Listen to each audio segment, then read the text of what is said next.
आज के लेक्चर में हम बात करेंगे कंट्रोल ऑफ जीन एक्सप्रेशन की, और हम बात करेंगे किसमें यूकेरियोट्स में बात करेंगे। तो हमारा टॉपिक है control of gene expression in eukaryotes. ठीक है, तो अगर बात करें यूकेरियोट्स में जीन एक्सप्रेशन की, तो इसके डिफरेंट लेवल्स होते हैं कि एक्सप्रेशन ऑफ जीन में occur at different levels in the eukaryotes. ठीक है, तो यूकेरियोट्स में इसकी जो जीन एक्सप्रेशन है, या फिर आप इसको रेगुलेशन भी बोल सकते हैं, रेगुलेशन ऑफ जीन्स। ठीक है, तो रेगुलेशन ऑफ जीन एक्सप्रेशन भी इसको कह सकते हैं। तो इसमें क्या है कि इसके डिफरेंट लेवल्स होते हैं।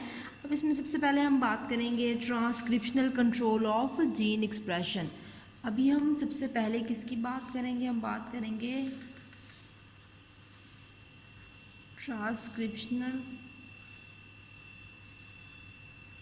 Control of gene expression.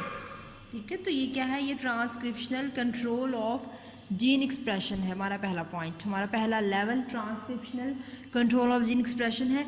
इसमें आरएनए की सिंथेसिस हो रही है। हम कहते हैं कि transcriptional control of gene expression की अगर बात करें तो आरएनए किसी जो सिंथेसिस होती है वो डिपेंड कर रही होती है आरएनए पॉलीमरेज एंजाइम पे। जैसे डीएनए की अगर सिंथेसिस की बात करें तो वो डिपेंड कर रही होती है डीएनए पॉलीमरेज एंजाइम पे। इसी तरह आरएनए की जो सिंथेसिस होती है वो आरएनए की सिंथेसिस आरएनए पॉलीमरेज एंजाइम पे डिपेंड कर रही होती है। उसके अलावा इसमें और बहुत ज़्यादा प्रोटीन्स जो होती हैं वो इसमें हिस्सा ले रही होती हैं। तो numerous proteins act on it, और उन प्रोटीन्स को हम कहते हैं कि वो क्या है, वो ट्रांसक्रिप्शनल फैक्टर कहलाती हैं, जिसको टीएफ से रिप्रेजेंट करते हैं। ठीक है, तो बहुत ज़्यादा प्रोटीन्स हिस्सा लेते हैं जिनको ट्रांसक्रिप्शनल फैक्टर्स बोलते हैं। ठीक है, तो अब वो क्या करती हैं, वो एंजाइम्स की मदद से आती हैं। ठीक है, मतलब कि एंजाइम्स की मदद से नहीं, वो एंजाइम्स की मदद करती हैं। ठीक है, तो help in the action of these enzymes, जो भी इसमें एंजाइम्स पार्टिसिपेट कर रहे होते हैं उनकी ये हेल्प कर रही होती हैं। ठीक है, तो हमने कह दिया कि इसमें कुछ ट्रांसक्रिप्शनल प्रोटीन्स मौजूद होती हैं जिनको हम कहते हैं कि वो ट्रांसक्रिप्शनल फैक्टर्स हैं, यानी कि कुछ प्रोटीन्स मौजूद हैं। ठीक है, उन प्रोटीन्स को हम ट्रांसक्रिप्शनल फैक्टर कह रहे हैं, और वो ट्रांसक्रिप्शनल फैक्टर्स को टीएफ से भी रिप्रेजेंट किया जाता है। और ट्रांसक्रिप्शनल फैक्टर जो है ये क्या करता है, ये एक्शन जो एंजाइम्स के एक्शन होते हैं उनकी हेल्प करता है। अब अगर हम बात करें इसके आरएनए जो पॉलीमरेज, और इसमें क्या होगा कि क्योंकि हम आरएनए पॉलीमरेज की सिंथेसिस की बात कर रहे हैं, तो आरएनए पॉलीमरेज एंजाइम जो है हम कह रहे हैं वो आरएनए पॉलीमरेज और ट्रांसक्रिप्शनल फैक्टर जो होता है वो एक स्पेसिफिक जो प्रमोटर रीजन है उस पर बाइंड करेंगे। ठीक है, अब क्या है कि ये हमारे पास हम देख लेते हैं, एक हमारे पास क्या है, डीएनए मौजूद है। ये हम कह रहे हैं हमारे पास एक फॉर एग्जांपल एक डीएनए है। ठीक है, तो डीएनए में हम कहते हैं जीन्स मौजूद होती हैं। ठीक है, अब यहाँ पर ये जीन्स मौजूद हैं इसमें मुख्तलिफ। ठीक है, डीएनए में हम कह रहे हैं मुख्तलिफ जीन्स मौजूद होती हैं। अब यहाँ पे हमने बात की थी अपने पिछले लेक्चर में जो ट्रांसक्रिप्शन पढ़ा था, तो हमने जब लास्ट लेक्चर ट्रांसलेशन पढ़ा था उसमें हमने प्रोमोटर की भी बात की थी। अब यहाँ पे यूकेरियोट्स में प्रोमोटर मौजूद है।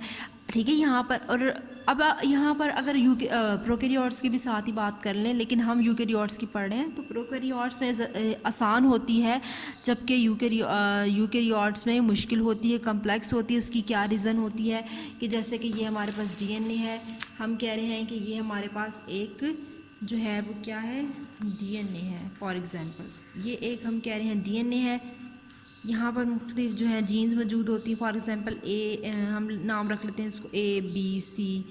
ठीक है, अब यहाँ पे एक प्रमोटर मौजूद है, हम कह रहे हैं ये क्या है, ये एक प्रमोटर है। अब यहाँ पर क्या है, ये एक प्रमोटर है। अब इस प्रमोटर का काम है कि ये एक प्रमोटर है, अब इस एक ही प्रमोटर मौजूद होगा जिसने पूरी जीन्स को लेके चलना है। ये हम बात करें प्रो की। ठीक है, अब यूकेरियोट्स की अगर बात करें तो उसमें अगर फॉर एग्जांपल ये जीन्स हैं ABC और ये एक प्रमोटर मौजूद है। ठीक है, ये क्या है, ये प्रमोटर मौजूद है। अब इसका क्या काम है कि हर जीन के लिए एक अलग प्रमोटर होगा। ठीक है, तो ये हम बात करें यूकेरियोट्स की, ये हम बात करें यूकेरियोट्स की। तो ये डिफरेंस है, इसलिए हम कहते हैं कि इसकी कॉम्प्लेक्स होती है इसकी निस्बत। ठीक है, तो इसमें एक प्रमोटर है वही सारे जीन्स के लिए है, जबकि इसमें एक प्रमोटर एक जीन के लिए, दूसरा दूसरी के लिए, तीसरा तीसरी के लिए। तो हर जीन के लिए एक अलग प्रमोटर होगा, इसलिए प्रोकैरियोट्स और यूकेरियोट्स की जीन एक्सप्रेशन में डिफरेंस होता है। ठीक है, तो हम यहाँ पे अब बात करें कि ये फॉर एग्जांपल हमारे पास एक डीएनए है। अब इसमें क्या है कि डीएनए टेम्पलेट है, ठीक है। तो अब हम कह रहे हैं कि जैसे कि हम बात करते हैं कि डीएनए टेम्पलेट पे के हम कह रहे हैं कि पॉलीमरेज जो होता है वो डीएनए टेम्पलेट पे मूव कर रहा होता है, फिर वो एक कम्प्लीमेंट्री स्ट्रैंड बनाता है, ठीक है। तो अब यहाँ पे क्या होता है कि वो जो कम्प्लीमेंट्री स्ट्रैंड बन रहा है, अब हम उसकी बात करते हैं। ये अब हम कह रहे हैं कि ये क्या है, हमारे पास एक यहाँ पर एक डीएनए है, यहाँ पर उसके प्रमोटर मौजूद है, ठीक है। अब इस प्रमोटर के इस साइड पर हम कह रहे हैं क्या मौजूद है, एक इन्हेंसर मौजूद है, ठीक है। इन्हेंसर रीजन्स ऑफ डीएनए हम बोलते हैं इसको हम कहते हैं। एक प्रमोटर है, यहाँ पर हम कह रहे हैं इन्हेंसर रीजन ऑफ डीएनए मौजूद है, इस साइड पर उसके इन्हेंसर रीजन ऑफ डीएनए मौजूद होता है, जिसको डिस्टल एलिमेंट्स भी बोलते हैं। ये ग्रीन से जो मेंशन है ये इन्हेंसर रीजन है, ठीक है। अब यहाँ पे हम बात करते हैं डीएनए जो होता है वो हमने बात की थी अपनी सबसे आप जो है जब हमने ये चैप्टर स्टार्ट किया था उससे पहले आप लोग जो है इसको याद करें कि हमने जो है एक आरएनए जो बनाया था, मैसेंजर आरएनए, ठीक है। एमआरएनए हमने बनाया था ना अपने लास्ट लेक्चर में, जो है हमने बात की थी अपने सबसे पहले लेक्चर की बात की थी। तो उसने हमने मैसेंजर आरएनए बनाया था जब हमने जो है ट्रांसक्रिप्शन स्टार्ट किया, ट्रांसलेशन स्टार्ट किया। तो हमने सबसे पहले जब डीएनए से एमआरएनए बनाया था, ठीक है। एक तो हमने पहले डीएनए की सिंथेसिस करवाई थी, उसके बाद हमने ट्रांसक्रिप्शन जब पढ़ा तो हमने क्या किया, ट्रांसक्रिप्शन ट्रांसलेशन जब पढ़ा हमने पहले मैसेंजर आरएनए की सिंथेसिस की, उसके बाद हमने प्रोटीन की सिंथेसिस की। डीएनए से हमने जो आरएनए बनाया था वो कौन सी, उसकी 3 टाइप्स होती हैं ना, ठीक है। तो उसकी जो कौन सी टाइप बनी थी वो एमआरएनए बना था, ठीक है। जो सबसे पहले एमआरएनए बनता है उसको प्री एमआरएनए बोलते हैं, यानी कि वो इमेच्योर होता है, उसके बाद वो मैच्योर होता है, फिर उस मैच्योर से प्रोटीन की सिंथेसिस होती है, ठीक है। तो ये हम पढ़ चुके हैं। अब यहाँ पे हम कह रहे हैं कि ये जो डीएनए दैट प्रोड्यूस एमआरएनए, अब यहाँ पर क्या होता है कि यहाँ पर अब ये एक डीएनए जो होता है इसकी अगर देखें तो ये इस पर कुछ एक्सॉन्स मौजूद होते थे और कुछ इंट्रॉन्स मौजूद होते थे, ठीक है। ये हम पढ़ चुके हैं कि जब वो अभी प्रोड्यूस होता है तो वो मैच्योर नहीं होता। अब इस पर एक्सॉन्स मौजूद थे, एंट्रॉन्स मौजूद थे। एक्सॉन्स क्या होते हैं कि वो प्रोटीन सिंथेसिस करवाते हैं, कोड फॉर प्रोटीन्स को कोड करते हैं, जबकि इंट्रॉन्स प्रोटीन को कोड नहीं करते, इसको जंक भी बोलते हैं, ठीक है, जंक। और यहाँ पर जो है हम कहते हैं कि हर जीन के पास एक अपना प्रमोटर है, मल्टीपल प्रोटीन जिसके लिए रिक्वायर होती हैं, जिसको हम ट्रांसक्रिप्शनल फैक्टर्स बोलते हैं। अब यहाँ पर हमने कह दिया कि अब इस यहाँ पे क्या होता है कि इन्हेंसर जो हैं वो मौजूद होते हैं, ठीक है। इन्हेंसर्स क्या काम है, ये जो इन्हेंसर्स होते हैं ये क्या काम करते हैं, enhancer region of the DNA is present thousands of nucleus away from the promoter. अब इस प्रमोटर से अलग, अवे फ्रॉम द प्रमोटर, यहाँ पे हम कहते हैं थाउजेंड्स ऑफ न्यूक्लियोटाइड्स मौजूद होते हैं। अब एक इस इन्हेंसर के दरमियान में और इस ट्रांसक्रिप्शनल फैक्टर के दरमियान में एक अजीब सा इंट्रैक्शन होता है, ठीक है। Interact with enhancer, transcriptional factor interact with enhancer. अभी जो ट्रांसक्रिप्शनल फैक्टर्स हैं जो जिसको हम प्रोटीन्स बोल रहे हैं वो इस इन्हेंसर के साथ आकर इंट्रैक्ट करती हैं, ठीक है। एक अलग ही इनके दरमियान में जो है इंट्रैक्शन होता है। अब यहाँ पे क्या होता है कि इन्हेंसर साइड जो होती है ना वो हमारे जो जीनोम होते हैं उसमें एक ख़ास रोल जो है प्ले कर रही होती है यूकेरियोट्स में। अब यहाँ पे एक हाइपोथेसिस जो है कहते हैं कि हेयर पिन लूप जो है वो डीएनए में फॉर्म्ड होता है। अब यहाँ पे क्या होता है कि जैसे यहाँ पर हम देख लेते हैं कि ये इन्हेंसर था। अब यहाँ पे क्या हुआ कि इन्हेंसर जो है वो इंटरेक्ट करता है इस ट्रांसक्रिप्शन फैक्टर के साथ। अब यहाँ पे जो ग्रीन से शो कर रहा है ये प्रमोटर है, ये इन्हेंसर है, ठीक है। अब यहाँ पर ये जो है ये प्रमोटर है और ये इन्हेंसर है। अब यहाँ पे ट्रांसक्रिप्शन फैक्टर जो है वो आकर इन्हेंसर के साथ अटैच होते हैं, साथ ही एक हम कह रहे हैं आरएनए पॉलीमरेज एंजाइम जो है इसकी भी ये एक्शन करवाता है, ये भी इसके साथ आकर अटैच होता है। आरएनए पॉलीमरेज और इन्हेंसर इसके साथ आकर इन्हेंसर के साथ आकर ट्रांसक्रिप्शनल फैक्टर अटैच होते हैं और डीएनए जो है एक हेयर पिन लूप बन जाता है। इस तरह का एक डीएनए का स्ट्रक्चर जो है वो बन जाता है, ठीक है। तो लूप जो है वो क्या करती है, वो ये लूप आरएनए पॉलीमरेज को अट्रैक्ट करती है। ये जो लूप है वो क्या करती है, ये लूप जो है वो आरएनए पॉलीमरेज को क्या करती है, अट्रैक्ट कर रही होती है। उसके अलावा हम कहते हैं आरएनए पॉलीमरेज को अट्रैक्ट करती है। फिर वो क्या, जब आरएनए पॉलीमरेज को अट्रैक्ट करती है तो इससे क्या होता है कि वो जीन को वो ट्रांसक्राइब कर लेते हैं और फिर वो ट्रांसक्रिप्शन का प्रोसेस जो है वो स्टार्ट हो जाता है, ठीक है। तो उसके बाद हमें एमआरएनए की सिंथेसिस करवाते हैं। अब यहाँ पे क्या होता है कि अगर कोई इनहिबिटर आके अटैच हो जाता है तो वो इनहिबिटर इस प्रोसेस को स्टॉप कर देता है। अब इसमें कुछ इनहिबिटर्स भी होते हैं और कुछ इसमें इनिशिएटर्स भी होते हैं। इनिशिएटर जो है वो स्टार्ट करवाते हैं, जबकि इनहिबिटर जो होते हैं वो क्या करते हैं, वो स्टॉप करवाते हैं। यहाँ पे क्या है, एक दफ़ा दोबारा अगर हम इस डायग्राम को देख लें तो हमारे पास हमने बात कर ली है डीएनए मौजूद थे, ये इसका इन्हेंसर सीक्वेंस है, इसको हम इन्हेंसर सीक्वेंस ES से रिप्रेजेंट कर लेते हैं। अब यहाँ पे इसके क्या है, यहाँ पर इसके प्रमोटर रीजन है। अब यहाँ पर ये वाला जो हिस्सा है इसको हम कहते हैं कि ये क्या है, ये कोडिंग रीजन ऑफ जीन, यानी कि एक्सॉन्स होते हैं, कोडिंग रीजन ऑफ जीन। अब कोडिंग रीजन ऑफ जीन हम इसलिए कह रहे हैं क्योंकि ये जो हमने पढ़ा है यहाँ पे बाद में ये जो इंट्रॉन्स होते हैं इनको ख़त्म करवा देते हैं ना स्प्लाइसिंग के प्रोसेस से, तो एक्सॉन्स सारे मिल जाते हैं, ठीक है। इंट्रॉन्स जो है वो ख़त्म हो जाते हैं स्प्लाइसिंग के प्रोसेस से और एक्सॉन्स सारे मिल जाते हैं, ठीक है। तो अब यहाँ पे हमने देख लिया कि ये इसका कोडिंग रीजन है। अब यहाँ पर क्या होता है, इसके बाद हम कहते हैं ट्रांसक्रिप्शनल फैक्टर्स और RNA polymerase and TFR attached, ये आकर इसके साथ मिलते हैं और एक इस तरह का हेयर पिन लाइक स्ट्रक्चर बना लेते हैं। अब यहाँ पे RNA पॉलीमरेज भी आके अटैच हो गया और ट्रांसक्रिप्शनल जीन्स यानी कि यहाँ पर हम कह रहे हैं TF भी आकर इसके साथ RP भी आकर अटैच हो के, काफ़ी गंदी लुक आ रही है लेकिन आई होप आपको समझ आ गई होगी। तो ये RNA पॉलीमरेज है और ये है ट्रांसक्रिप्शनल फैक्टर। अब इस इन्हेंसर ने इनको अपने साथ आकर अटैच कर लिया और ये एक DNA की इस तरह की स्ट्रक्चर बन गई। यहाँ पे हम कह रहे हैं कि ये ट्रांसक्रिप्शन ऑफ जीन एक्सप्रेशन की रेगुलेशन हो गई है, ठीक है। अब नेक्स्ट हम बात करेंगे पोस्ट ट्रांसक्रिप्शनल मॉडिफिकेशन की। इसको आप पोस्ट ट्रांसक्रिप्शनल मॉडिफिकेशन भी हेडिंग दे सकते हैं या post transcriptional control of gene expression भी हेडिंग दे सकते हैं, ठीक है। अच्छा, उसके अलावा एक और पॉइंट आपको इससे पहले इसमें बता दूं कि इसमें तकरीबन 100 ट्रांसक्रिप्शन फैक्टर्स जो हैं वो डिस्कवर हुए हैं यूकेरियोट्स में, ठीक है, डिस्कवर होते हैं जो इसको स्टार्ट करते हैं। तो तकरीबन 100 ट्रांसक्रिप्शन फैक्टर्स हैं जो यूकेरियोट्स में डिस्कवर होते हैं, ठीक है। तो अब ये पोस्ट ट्रांसक्रिप्शनल मॉडिफिकेशन की अगर बात करते हैं तो इसमें 3 स्टेप्स होते हैं जो आपने याद रखने। इसमें RNA की कैपिंग होती है, इसमें पोलीएडिनिलेशन होती है और इसमें स्प्लाइसिंग होती है। सबसे आसान जो है वो तरीका आप इस तरह याद रख लें कि RNA कैपिंग होती है, देन पोलीएडिनिलेशन होती है, देन स्प्लाइसिंग होती है। अब यहाँ पे क्या होता है कि जीन एक्सप्रेशन जो है वो ब्लॉक भी हो सकती है, स्टिमुलेट भी हो सकती है। जब वो क्या जीन एक्सप्रेशन क्या हम कहते हैं कि RNA प्रोसेसिंग को कंट्रोल करती है और फिर क्या करती है कि वो उसको मैसेंजर RNA में एक्सपोर्ट कर देती है। RNA जो प्रोसेसिंग है उसको कंट्रोल करती है और मैसेंजर RNA में उसको एक्सपोर्ट कर देती है। अब यहाँ पे कुछ हम कहते हैं इनहिबिटर्स भी होते हैं, कुछ इनिशिएटर भी होते हैं जो इसको रोकते भी हैं और इसको स्टार्ट भी करवाते हैं, ठीक है। तो ये जो प्रोसेस है हम कहते हैं कि the cell must process its initial transcripts before they can act as messenger RNA, transfer RNA और राइबोसोमल RNA, ठीक है। तो इससे पहले ये सारा प्रोसेस जो है इसको जो है वो जो सेल होता है वो इसको कंट्रोल कर रहा होता है। अब यहाँ पे क्या होता है कि मैसेंजर RNA जो है वो रिसीव करता है उसके 5 प्राइम एंड पर कैप और उसके जो 3 प्राइम एंड होता है उस पर पोली ए टेल। अब पोलीएडिनिलेशन की अगर बात करें तो उसको हम पोली ए टेल से रिप्रेजेंट करते हैं। अब ये हमारे पास एक हम बात कर लेते हैं वही DNA या सॉरी RNA की।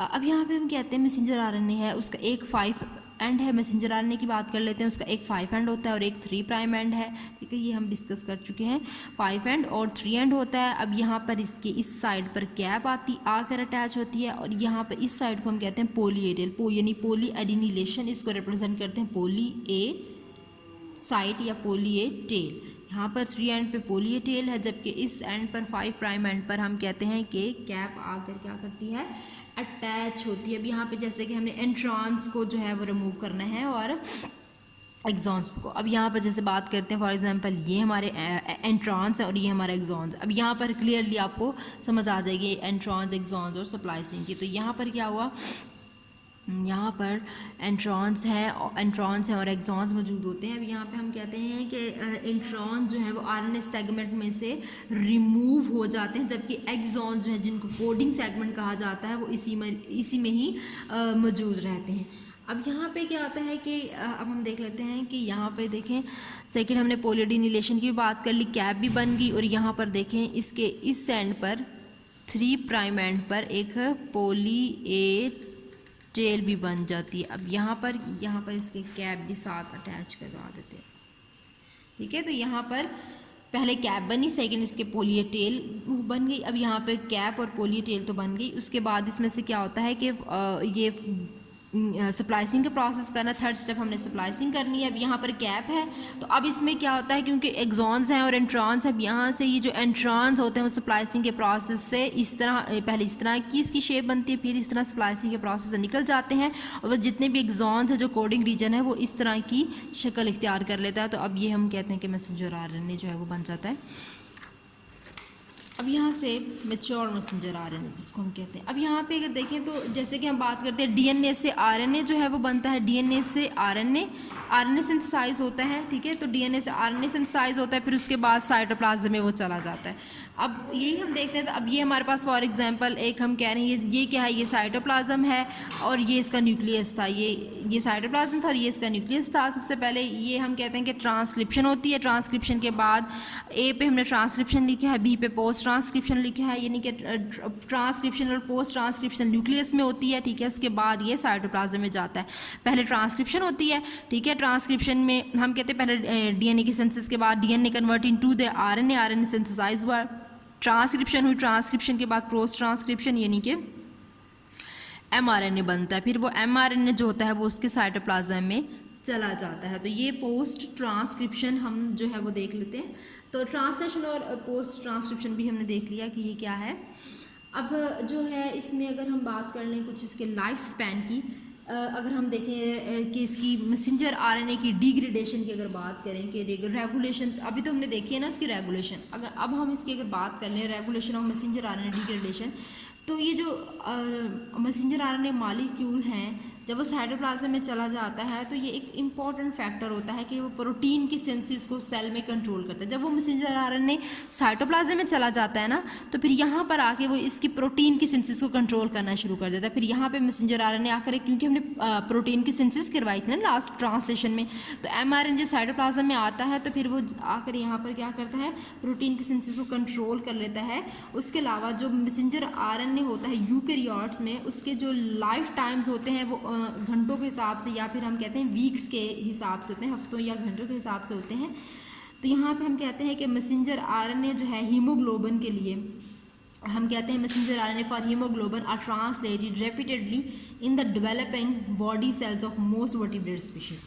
अब वर्टिब्रेट स्पीशीज़ जो हैं उनके जो ब्लड सेल्स हैं, सॉरी बॉडी नहीं ब्लड सेल्स, तो उनके जो ब्लड सेल्स हैं वर्टिब्रेट स्पीशीज़ के जो ब्लड सेल्स होते हैं उनको ये डेवलप करवाने में भी पार्टिसिपेट करते हैं, रेपिटेडली ट्रांसलेट करवा लेते हैं। यानी कि वर्टिब्रेट के जो ब्लड सेल्स हैं, हम हीमोग्लोबिन की अगर बात कर रहे हैं तो उनको भी ये जो है ट्रांसलेट करवाते हैं। उसके अलावा अगर हम बात करें एग सेल की, कि जो हम एग सेल होते हैं वो large number of messenger RNA store कर सकते हैं। जो एग सेल्स होते हैं वो मैसेंजर आरएनए को मतलब ज़्यादा तादाद में स्टोर कर सकते हैं। उसके अलावा ट्रांसलेशन और पोस्ट ट्रांसलेशनल कंट्रोल की अगर बात करें, ये तो अभी हमने ट्रांसक्रिप्शनल की बात की थी, अगर हम ट्रांसलेशनल और पोस्ट ट्रांसलेशनल कंट्रोल की बात करें तो ट्रांसलेशन यूकैरियोट्स की अगर बात करें तो उसमें बहुत ज़्यादा इनिशिएशन फैक्टर होते हैं और बहुत ज़्यादा इनहिबिशन फैक्टर्स भी होते हैं।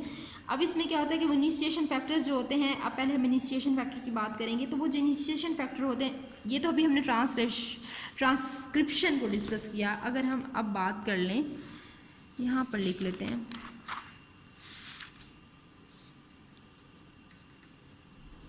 ट्रांसलेशनल एंड पोस्ट ट्रांसलेशनल, इस तरह बात कर लेते हैं, ठीक है। अब यहाँ पे हम कहते हैं, यहाँ पर हमारे पास इनिशिएशन फैक्टर जो है वो इन्वॉल्व होते हैं। अब वो इनिशिएशन फैक्टर जो होते हैं वो क्या करते हैं, वो जीन एक्सप्रेशन को कंट्रोल करते हैं। जो इनिशिएशन फैक्टर्स होते हैं इन्होंने क्या काम करना होता है, इन्होंने जीन एक्सप्रेशन जो होते हैं उनको कंट्रोल करना होता है, ठीक है। तो यहाँ पे जब जीन एक्सप्रेशन को कंट्रोल करते हैं उसके बाद हम कहते हैं, उसके बाद हमें एक फाइनल प्रोटीन जो है वो मिल जाती है। अब इसमें एक एग्जांपल की अगर बात करें कि कौन सा एग्जांपल हम ले सकते हैं कि जो इसको कंट्रोल करती है जीन एक्सप्रेशन को, तो वो जो इंसुलिन है हार्मोन, इंसुलिन एक हार्मोन है और इंसुलिन जो है वो कंट्रोल करती है, ठीक है। तो इनिशिएशन फैक्टर की बात करें तो इसमें इंसुलिन की एग्जांपल है, इंसुलिन जो है वो इसको कंट्रोल करती है। इंसुलिन हम कहते हैं क्या है, इंसुलिन एक हार्मोन होता है, इंसुलिन एक हार्मोन है जो इसको कंट्रोल करता है। अब हम बात करेंगे हार्मोन्स की, hormonal control of gene expression. अब हमारा नेक्स्ट पॉइंट है hormonal control of gene expression. अब hormonal control of gene expression में सबसे पहले हम बात करेंगे action of hormones in invertebrates, ठीक है। अब कुछ इनवर्टिब्रेट्स की अगर बात करें तो उसमें एक पोलीटीन क्रोमोसोम या उसको जाइंट क्रोमोसोम भी कहते हैं, वो एक इंसेक्ट लार्वा जो होता है, इंसेक्ट लार्वा उसके सिलेवरी ग्लैंड्स में मौजूद होते हैं, ठीक है। अब हम कहते हैं कि जो पोलीटीन है इंसेक्ट लार्वा के सिलेवरी ग्लैंड्स में मौजूद होती है। अब इन जो पोलीटीन है इसकी मदद से क्या होता है, इसको जाइंट भी बोलते हैं, इनकी मदद से क्या होता है कि जीन एक्सप्रेशन जो होती है वो कंट्रोल होती है, ठीक है। तो इनमें जीन एक्सप्रेशन जो है वो कंट्रोल होती है। जो पोलीटीन क्रोमोसोम होती है एक स्पेसिफिक साइट जो है वो अपीयर कर देती है क्रोमोसोम में, जहाँ पे डीएनए के रीजन जो है उसकी अगर बात करें तो वो एक स्पेसिफाई हो जाता है, ठीक है। उसके अलावा अभी तो हमने इसको डिस्कस कर लिया है, उसके अलावा हम कहते हैं अच्छा, इसके अलावा एक और बात भी कि वो जो हमने स्लेवरी ग्लैंड्स की बात कर ली कि उसमें पोलीटीन जो क्रोमोसोम होती है वो उसमें एक स्पेसिफिक साइट जो है उसको एक्सप्रेस कर रही होती है, तो वो स्पेसिफिक साइट जो है वो आरएनए पॉलीमरेज के लिए होती है, ठीक है। उसके अलावा हम कहते हैं कि ये जो पफ जो है जिसको हमें पफ क्या है कि जब वो पोलीटीन एक क्रोमोसोम में साइट बना एक स्पेसिफिक कर रही है तो उसको हम पफ कह रहे हैं, फॉर्मेशन ऑफ यानी कि पफ हो गई है। तो वो जो पफ होती है वो क्या कंट्रोल करती है, वो एक डाइसोन को कंट्रोल करती है, यानी एक डाइसोन। अब वो क्या है, इसलिए हम लिख लेते हैं एक डाइसोन, यहाँ पर इस तरह लिख लेते हैं। तो हमने पहले बात की पोलीटीन की जिसको जैंट भी बोलते हैं, GIANT। अब जैंट जो होता है ये क्या करता है, ये एक डाइसोन को कंट्रोल करता है। अब इसने क्या किया, ये जो पोलीटीन की हम बात कर रहे हैं ये कहाँ पर मौजूद है, इंसेक्ट लार्वा जो होता है उसके, हम कह रहे हैं कि हमने बात क्या की है कि हमने इंसेक्ट लार्वा की बात की है ना, उसमें हमने क्या बात की थी कि एक इंसेक्ट लार्वा जो है, हम कह रहे हैं कि जो क्रोमोसोम्स हैं ये जो जाइंट क्रोमोसोम्स हैं ये कहाँ पर मौजूद हैं, इस इंसेक्ट लार्वा के सिलेवरी ग्लैंड्स में। यही बात की है ना हमने कि हमारे पास इंसेक्ट का लार्वा है उसके सिलेवरी ग्लैंड्स में ये जो पोलीटीन क्रोमोसोम है वो मौजूद है, और ये क्या काम करते हैं, ये इसको कंट्रोल करते हैं, जीन एक्सप्रेशन को भी कंट्रोल कर रहे होते हैं। उसके अलावा ये एक डाइसोन जो है इसका भी काम कर रहे होते हैं, ठीक है। ये भी हमने डिस्कस कर लिया है कि ये इस हार्मोन्स की मदद से ही क्या होता है, एक डाइसोन जो है वो कंट्रोल होती है। एक डाइसोन क्या होती है, जो इंसेक्ट्स में मोल्टिंग का प्रोसेस होता है वो उसको हम एक डाइसोन कहते हैं। एक डाइसोन हम क्या कहते हैं, इंसेक्ट्स में जो मोल्टिंग का प्रोसेस होता है वो एक डाइसोन जो है वो कहलाता है। उसके अलावा अब हम बात करते हैं स्टीरॉयड हार्मोन, जो हमारा मेन हार्मोन है जो जीन एक्सप्रेशन को कंट्रोल करता है, वो हम कहते हैं स्टीरॉयड और थायराइड हार्मोन है। इससे पहले हमने जस्ट इनवर्टिब्रेट्स की बात की थी, अब हम बात करेंगे मेन जो हमारा जीन एक्सप्रेशन कौन कंट्रोल कर रहा है। पहले तो हमने ट्रांसलेशन में इनिशिएशन फैक्टर की बात की थी, इसमें हम इनहिबिशन की बात करेंगे अब कि स्टीरॉयड और थायराइड हार्मोन, स्टीरॉयड या थायराइड हार्मोन जो है वो जीन एक्सप्रेशन को कंट्रोल करते हैं। अब स्टीरॉयड का क्या काम होता है, स्टीरॉयड जो है वो एक स्पेसिफिक जो रिसेप्टर होता है उसके एक सबस्ट्रेट के स्पेसिफिक रिसेप्टर के साथ आकर ये मिलते हैं, बाइंड करते हैं, और उसके बाद जब स्टीरॉयड रिसेप्टर के साथ आकर मिल जाते हैं तो ये एक हार्मोन रिसेप्टर कॉम्प्लेक्स बना लेते हैं, जिसको हम कहते हैं कि हार्मोन रिसेप्टर कॉम्प्लेक्स में क्या है, लिगेंड मौजूद है, लिगेंड डिपेंडेंट ट्रांसक्रिप्शन फैक्टर मौजूद होता है। जब ये स्टीरॉयड हार्मोन रिसेप्टर के साथ बाइंड कर लेता है तो वो हार्मोन रिसेप्टर कॉम्प्लेक्स बन जाता है दोनों के मिलने से, स्टीरॉयड हार्मोन रिसेप्टर कॉम्प्लेक्स जिसको कहते हैं। अब उसमें लिगेंड डिपेंडेंट ट्रांसक्रिप्शन फैक्टर मौजूद होता है। अब ये जो ट्रांसक्रिप्शन फैक्टर है ये क्या करता है, डीएनए को कन्वर्ट कर देता है आरएनए में, और आरएनए के बाद फिर हम कहते हैं कि प्रोटीन की जो है वो सिंथेसिस होती है। उसके अलावा हमने जो है अब यहाँ पे एक डायग्राम की मदद से देख लेते हैं, ठीक है। तो अब यहाँ पे हम बात कर लेते हैं कि हमारे पास क्या है, एक इनहिबिटर प्रोटीन है, ये इसको हम ज़रा क्लोज कर लेते हैं। अब यहाँ पे हम कह रहे हैं कि सेक्स हार्मोन्स एंड जो अदर स्टेरॉइड्स जो हैं वो जीन एक्सप्रेशन को, अब पहले हमने इन्वर्टिब्रेट्स की बात की थी, अब हम वर्टिब्रेट्स की बात करें, ठीक है। पहले हमने इन्वर्टिब्रेट्स की बात की, अब हम वर्टिब्रेट्स में बात करेंगे कि इनके जो जीन एक्सप्रेशन है उनको चेंज करते हैं कौन, स्टेरॉइड हार्मोन। अब स्टेरॉइड जो होते हैं वो सॉल्युबल होते हैं किसमें, लिपिड्स में। Steroids are soluble in the lipids. अब यहाँ पे क्या है कि जब भी कोई सेल एक्सपोज करता है स्टेरॉइड को तो जो हार्मोन है वो उसकी प्लाज्मा मेम्ब्रेन में डिफ्यूज़ हो जाता है, ठीक है। जब कोई स्टेरॉइड एक्सपोज होता है सेल में तो वो क्या होता है, वो हार्मोन जो है उसकी प्लाज्मा मेम्ब्रेन में एक्सपोज हो जाता है, छुप जाता है, एक्सपोज हो जाता है। उसके बाद क्या होता है कि वो उसके साइटोप्लाज्म में आ जाता है। अब यहाँ पर इसके यहाँ पर आता है, फिर उसके बाद उसके साइटोप्लाज्म में आ जाता है, यानी expose on the cell membrane and then diffuses into the cytoplasm, ठीक है। वहाँ पे क्या होता है कि it then enter the nucleus, ठीक है, साइटोप्लाज्म से फिर उसके न्यूक्लियस में आ जाता है। फिर उसके बाद क्या होता है कि फिर वहाँ पे वो मिल के एक सॉल्युबल रिसेप्टर प्रोटीन जो है उसके साथ मिल जाते हैं। फिर क्या है, where it combines with a soluble receptor protein. फिर वहाँ पर जिसको हम सॉल्युबल क्या है, हम कहते हैं ये लिपिड्स में सॉल्युबल होते हैं, ठीक है। तो वहाँ पे क्या होता है कि फिर ये जब वो न्यूक्लियस में चला जाता है तो फिर एक सॉल्युबल रिसेप्टर प्रोटीन के साथ मिल जाता है, ठीक है। अब उसके अलावा ये तुमने एक जनरल ऐसा कॉन्सेप्ट देख लिया। अब अगर तो हम कह रहे हैं स्टेरॉइड हार्मोन मौजूद नहीं है, if steroid hormone are not present the receptor protein is associated with inhibitor protein. तो जब स्टेरॉइड हार्मोन, अब यहाँ पे स्टेरॉइड हार्मोन मौजूद नहीं है, in the absence of steroid hormone, तो यहाँ पर इनहिबिटर प्रोटीन मौजूद होगी। इनहिबिटर प्रोटीन ज़ाहिर मौजूद है तो कोई काम फिर नहीं होगा, जीन एक्सप्रेशन में कोई भी चेंजिंग नहीं होगी, जीन एक्सप्रेशन आल्टर नहीं कर रही होगी, ठीक है। अब इससे क्या होगा कि स्टेरॉइड हार्मोन, अब यहाँ पे क्या है कि फिर बाइंडिंग ऑफ दी, यहाँ पर हार्मोन की जगह है ये, ठीक है। अब यहाँ पे इनहिबिटर प्रोटीन मौजूद थी, फिर क्या होना है, यहाँ पर ये जो हार्मोन है इसने आके इसके साथ बाइंड कर दिया। ये रिसेप्टर है, पहले इसके साथ इनहिबिटर प्रोटीन अटैच थी, हार्मोन अटैच नहीं था, ठीक है। उस टाइम ये इनएक्टिव थी, कोई काम नहीं कर रही थी। उसके बाद यहाँ पे इनहिबिटर प्रोटीन निकल जाएगी, DNA binding, it is a DNA binding surface, ठीक है। ये डीएनए बाइंडिंग सरफेस से इनहिबिटर प्रोटीन निकल जाएगी, फिर वो अपना काम स्टार्ट करेगी, किसकी मदद से, इस हार्मोन की मदद से, क्योंकि अब स्टेरॉइड हार्मोन इसके साथ आकर अटैच हो गया। अब क्या हो गया, एक्टिवेटेड स्टेरॉइड रिसेप्टर बन गया है, ठीक है। एक्टिवेटेड, अब हम कह रहे हैं कि ये क्या बन गया है, एक्टिवेटेड स्टेरॉइड रिसेप्टर बन गया, और अब इसको हम कहते हैं हार्मोन रिसेप्टर कॉम्प्लेक्स बन जाता है, ठीक है। अब यहाँ पर क्या होता है कि यहाँ पर स्पेसिफिक साइट जो है, ये हम कह रहे हैं ये डीएनए की है। अब यहाँ पर the sites are within enhancer region that control steroid responsive jeans.